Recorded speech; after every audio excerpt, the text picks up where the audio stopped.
2026 काय, मी तर म्हणेल आयुष्य असेल तोपर्यंत आपल्या जीवनामधला आनंद टिकून राहावा, सुख शांती राहावी असं वाटत असेल तर आपल्याला जमेल तेव्हा, जमेल तितक्या वेळ 10 ओव्या 5 ओव्या जे शक्य होईल तितकं रोज ज्ञानेश्वरीचं पारायण किंवा ज्ञानेश्वरीचं वाचन तुम्ही करा।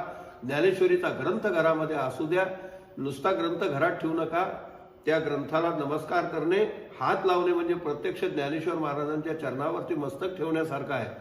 ती त्यांची वाङ्मयीन मूर्ती आहे आणि म्हणून वाचावी ज्ञानेश्वरी, डोळा पहावी पंढरी, ज्ञान त्याच्यामुळे होते असा वर या टीकेला आहे। जनाबाईचा मोठा सुंदर अभंग त्या ठिकाणी आहे। तर या दृष्टिकोनातून ज्ञानेश्वरी वाचावी।